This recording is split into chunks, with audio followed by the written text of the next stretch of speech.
Welcome back to me reading Transported, a Wings of Fire story. This time, it's going to be chapter 18. As usual, if this is your first time watching this little series, I recommend you to watch the previous chapters or read them yourself. Now, let's begin. This chapter's name is Deadly Dreaming. Everyone else in the cave was panicking. 1 second, Keeley shows up with a bloody blade attached to his arm. Assassin's Creed blade, ha ha ha ha, pop culture references. And the next, Hurricane came barreling into the cave with a warning. Turtle sat in the corner, watching the madness unravel itself in front of his very eyes. Winter and Pearl were practically screaming with questions and remarks at Keebley, who was cornered on a wall. Keebley was trying to calm them down, but they wouldn't budge. Kinkajaw, Moon, and Star were taking a look at the collapsed hurricane in the center of the room. He was still breathing. However, he was definitely unconscious. The way he entered the cavern was far from the hurricane they knew acted. Normally, he would land gracefully and possibly show off a little. He was, however, he was always easygoing, even in some of the worst situations so far. However, his sudden crash landing of an entrance paired with his genuine worry when he spoke, Turtle was sure it sent chills down everyone's spine. His warning that we all had a problem on our hands, and based on his collapse from exhaustion, he knew that he was pushing himself past his limit to get to them in time, which made Turtle worry. What was he trying to warn us about? They would have to wait until Hurricane eventually woke up, and who knows when that would be. They just had to hope and pray to the moons above that the thing that he was trying to warn them about didn't reach them before he did. In the meanwhile, however, Turtle was nearly 100% sure that almost everyone had questions for a particular cloaked sandwing. Turtle turned his head towards the drama on the left side of the cave. He knew that Winter was angry with Keebley. However, he most certainly didn't expect to find him pinning Keebley against a wall. "Why do you have a bloody knife with you?" Winter bellowed. Keebley was staring back into Winter's deadly eyes. They looked both beautiful and terrifying at the same time.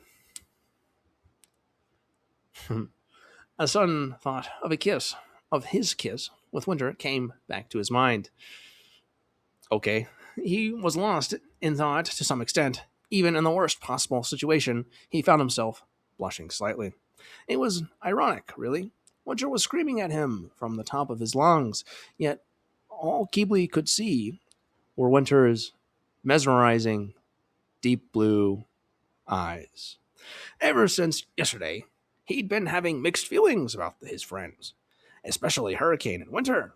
He didn't know if he saw them as only friends or something more. "Hello, I'm talking to you," Winter yelled, snapping his claws in front of Keebley's face.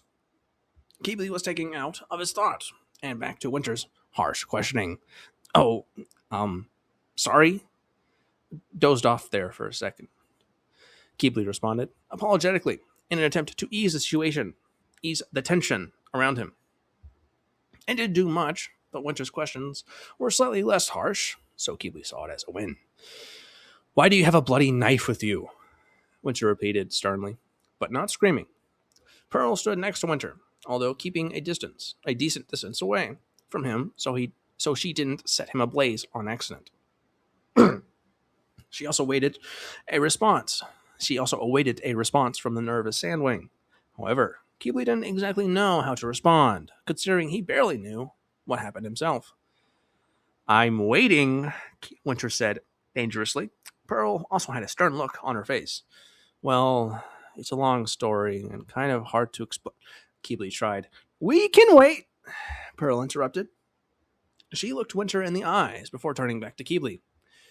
"You're not going to believe me," Keebley said, desperately trying to avoid the topic. However, it was pointless. They both wanted answers and weren't leaving until they got them. You have two options, Keebly, Pearl stated. He looked up, slightly confused at what she meant. Pearl stared deeply into his eyes. A dangerous look printed across her face. You either tell us exactly what happened, or we'll just have to force it out of you. She flexed her fiery talons a little too close for Keebly's comfort. Small sizzling sounds were picked up by Keebly's ears as the heat could be seen rippling in the air. Keebly's heart picked up. His eyes went wide. She doesn't mean... You're not serious, right? You wouldn't purposely hurt a friend just over this? Keebly stuttered. Well, as far as I'm aware, my friend is currently hiding a secret from us, Pearl responded. And we can't have that. Especially after we all agreed. Wait. Especially after we all agreed on no more secrets. She looked towards Winter. He kept quiet. However, Keebly could tell he was on Pearl's side on this one. The issue was the fact that Keebly knew Pearl was right. They did all agree to not keep any more secrets between them. So why am I hiding this from them? Wouldn't they be able to help me figure this out? Keebly pondered for a moment and was about to speak when suddenly a voice spoke to him and said,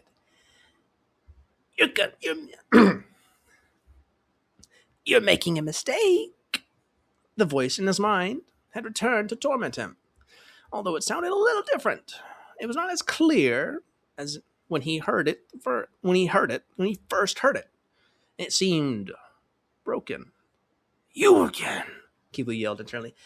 Look, I can't keep talking like this for too long, but heed my warning. This is a mistake. Like I'd believe anything you say, Keebly retorted to the voice. This is a mistake, and you'll find out why soon. Then the voice fell silent. Keebly called out to it. No response. It was gone, just as suddenly as it appeared. So, what's it going to be, Keebly? Pearl said. I'll give you 5 seconds to answer, or else I'll just have to force the words out of your mouth. 5, Pearl started. Okay, Keebly, just tell them what happened and everything will sort itself out. 4, but what if I'm wrong? What if the voice is speaking the truth? Then if I do tell them, will it truly be such a mistake? 3, although, should I really believe a mysterious voice in my head over common sense? I mean, it doesn't seem wise to do so. 2, shoot, I'm nearly out of time. Come on, Keebly, think. I need to come up with something now. 1. Okay, Keebly blurted. I may or may not have a random voice in my head who may or may not have given me a dark cloak and bloody blade, as well as may or may not have shown me a vision of my dead mother. He shot them an awkward smile. He didn't really care about how he explained the situation, but it was the truth. Pearl and Winter gave Keebly a blank stare. Yeah, no fucking shit. Like he had just told the most ridiculous and made-up story they had ever heard. Excuse me? Winter said disbelievingly. That has got to be the most fake story you could have possibly come up with. If you're going to lie, at least make it believable. But it's true, Keebly cried. The images of the burning scorpion den clouded his mind again. Yeah, right, Pearl scoffed. You can't fool us that easily. She took a step towards him, her golden talon inching closer to his scales. However, just as Pearl was about to make a move, Turtle intervened. Whoa, let's just all calm down here for a second. Let's all calm down for a second here, Turtle said, as he stepped between Pearl and Keebly. Pearl immediately jumped back a little, as Turtle nearly ran straight into her fiery scales. I'm sure we can work something out that doesn't involve burning our friend Keebly here to a crisp, Turtle said hopefully. I agree, Keebly chimed in, but quickly fell silent afterwards. There were a few moments of tense silence before Winter facepalmed himself. and Pearl broke down in laughter. Both of their composures completely shattered in a second. Arg! We were so close! Winter sighed glumly. Why'd you have to intervene, Turtle? Pearl laughed. Wow. What a way to have that plan fail. She looked back at her confused and slightly petrified Sandwing and Seaweed friend. Can someone elaborate, please? Keebley asked. He turned to meet Turtle, who had the same clueless expression as he did. Pearl walked in front of Pearl, or Winter walked in front of Pearl, careful to not burn himself in the process. We were never going to actually hurt him, Winter explained. We just wanted to make him think that so he would just tell us what's on his mind. It was a cold move, I'll admit, Pearl interjected, but knowing Keebley, he wouldn't just speak up, so we had to come up with a plan to force the words out, I guess. Her voice died down a little after seeing a slightly hurt look on Keebley's face.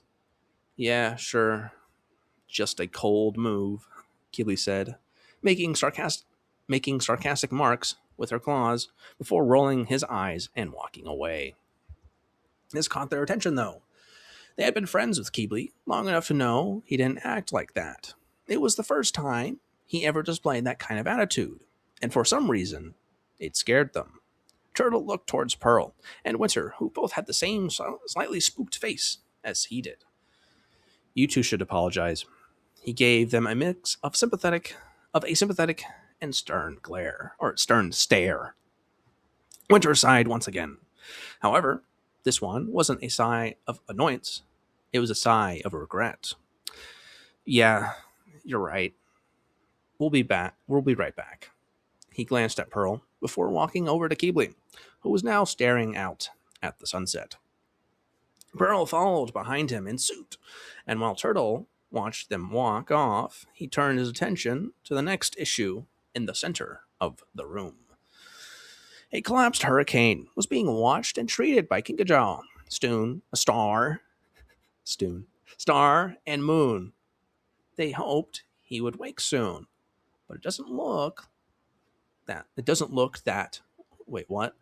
They hoped he would wake soon, but it doesn't look that. Yeah, that makes sense. It doesn't look that would be happening anytime soon. Please wake up soon, Kikujiao cried. Her scales faded into a deep blue. Turtle felt a tug at his heart upon seeing this. He walked over to them and wrapped a wing around her. Hey, don't worry, he'll be fine, Turtle said in an attempt to comfort her. Turtle said in an attempt to comfort her. Kikujiao wrapped her own wings around Turtle as she cried into his chest. This caused Moon and Star to shoot multiple sympathetic glances at them, although they kept quiet. Turtle gently placed a talon on Kikujiao's head. They were all worried for Hurricane. They hadn't known him for long, but he was a part of the friend group now, and as such, they were worried for him. However, the turtle, the turtle in the room. We love typos here. They make us laugh. However, the turtle realized something. Wait a second. I'm an animus. Shouldn't I just simply enchant him to wake up? He looked between a crying Kikujiao and unconscious Hurricane, before eventually meeting Star's sympathetic eyes. He gently placed his talon over Hurricane's forehead, although he had to admit he was a little nervous at what it might cost him regarding the purity of his soul. However, Turtle prepared the enchantment in his mind. However, just as he was about to cast it, he was stopped when Moon called out to him. Turtle, I know what you're thinking, Moon said softly. Turtle stared back, a little confused, but soon remembered. Oh, right, the mind reading. However, to his surprise, Moon shook his head. It's strange. For some reason, I can't read your mind at all. She looked at him sternly. But I can tell what your plan is. Listen, I know you're just trying to help, but animus magic may mess something up. It's unpredictable. Turtle stared back at her for a moment, his thoughts conflicting with one another. On one talon, I could easily revive and make Hurricane better in an instant. It'd probably stop everyone's worrying, and we can figure things out faster. But on the other talon, I'll lose some of my soul, which could possibly lead me down a dark path.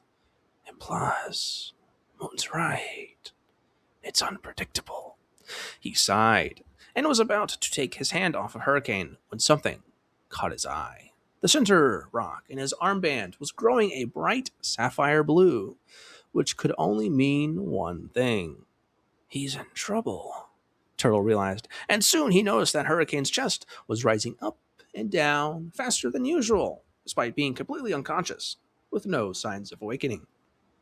Star noticed this too, and was the first to react. No, hey, wake up, Hurricane! Her eyes went wide for a second. She shook she shook his shoulders in an attempt to wake him, which did not work. Shoot! Star yelled, panicking a little, as she tried it multiple times to no avail. Let me be completely honest with you here. Shaking someone's shoulders, that alone is probably not going to wake them. Do like a sternum rub or something. Like pinch their ear or something. Fucking try to get a reaction out of them. Don't just shake their shoulders. At this point, they all crowded around him. What really put them off, however, was when they looked at his eyes. His eyelids were closed. However, you could see rapid and almost possessed-like movements underneath them. Something's wrong, Turtle thought. He's dealing with something, and I have a feeling it's not just another nightmare. Daniel awoke in a dark yet familiar place. It was the same place he was in when he first heard the prophecy. Dark black and white marble stone lined the floors beneath his talons, and a faint black fog-like substance was floating in the air around him. A strange orb of light, with no apparent source, surrounded his body in a radius of about 10 meters. We Americans use feet, okay? I don't know, Daniel's some European. Jokes aside, let's continue. Beyond the light was an unviewable dark abyss. A shiver was sent down his spine at the thought of the first time he was here. Clearly, very clearly, remembering his experience. The black, foggy tentacles around his talons, almost drowning him. Well, I don't know if that was real or not, to be honest. But it sure felt like it, Daniel thought. Another shiver creeping down his vertebrae. Well, I might as well explore this place. Nothing better to do? Daniel shrugged. He started walking towards the edge of the light. However, he soon realized that the light moved with him, almost as if it was locked onto his body in some way.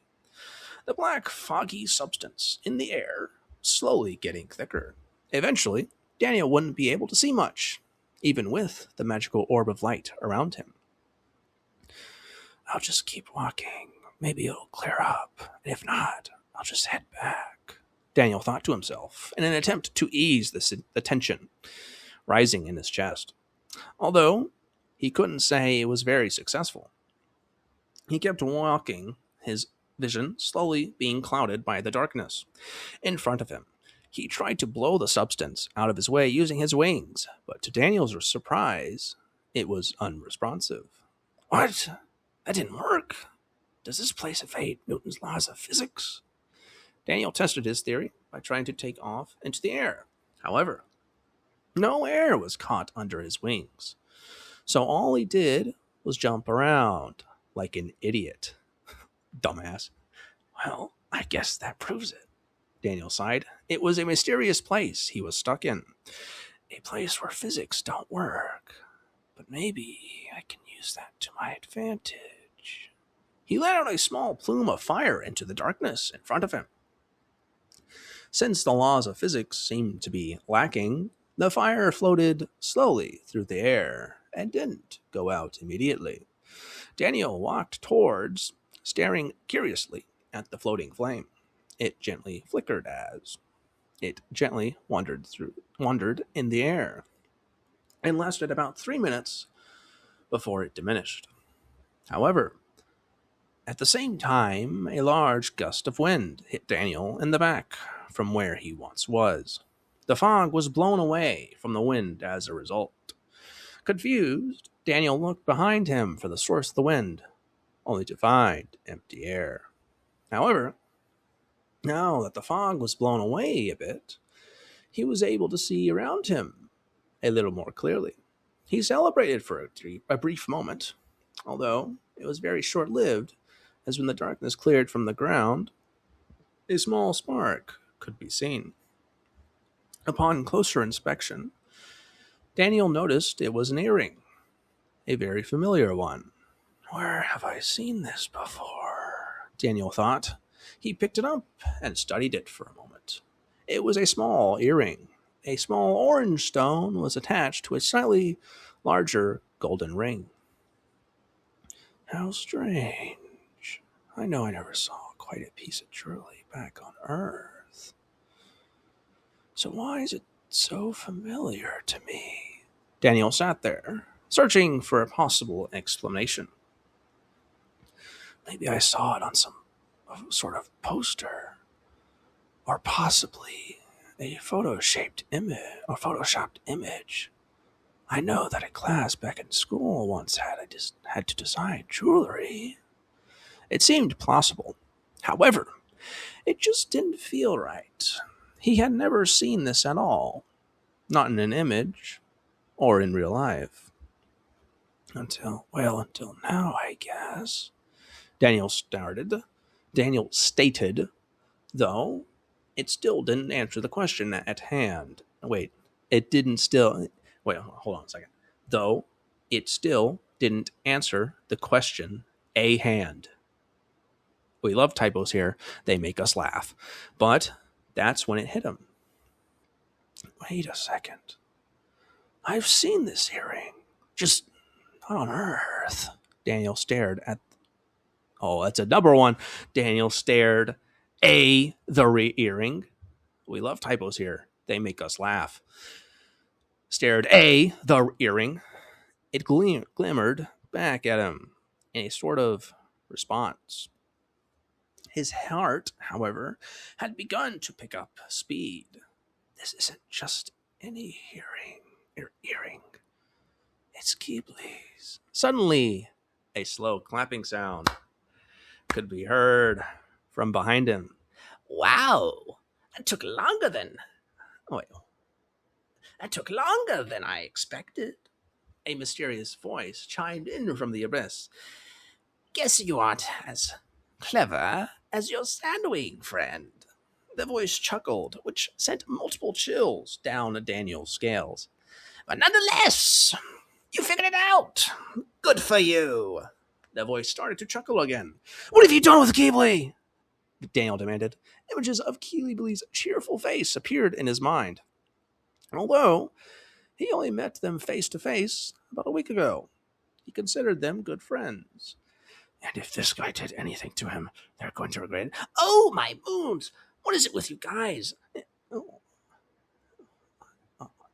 I swear, some of these, the fucking characters, I can barely fucking understand them. And it's making me fucking cringe. It's making me fucking angry. Okay. I'll try my best. Oh, my moons! What is it with you guys and about each other so much? The voice bellowed, a significant amount of annoyance and confusion. Daniel just stood there. Like you're eagerly... You're like... Oh, okay. Oh, all right, I got it now. Like you're Lily in the worst possible situation. Yet all you and that bloody Sandwing can think about are each other. Daniel was slightly annoyed at the voice's statement. Like, of course I'd care about him. He's my friend, anyways. And the image of Keebly piped into his mind. Daniel recalled the memory of him blushing at Winter's flying that night at Jade Mountain Academy. It was funny seeing his face almost fully crimson compared to his regular pale yellow. The voice continued to ramble multiple remarks at Daniel.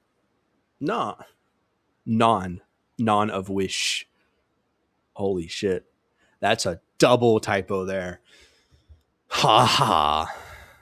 None of wish he paid any attention to, but one thing definitely caught his attention. What? I swear, the big bad's fucking lines, like I can understand like 80% of what he says, but there's some of these words that I'm just like, what the fuck is he saying there? If you read the fan fiction yourself on the chapter, you'll know what I mean. Like, the author did this to look cool, which I mean, kind of, but like for me reading it, it's like fucking, what the fuck is he saying? Are you two something? Are you two or something? The voice suddenly blurted in full seriousness. Whoa. I don't know who you are, but I don't know any other multi-shipper on my mind. What?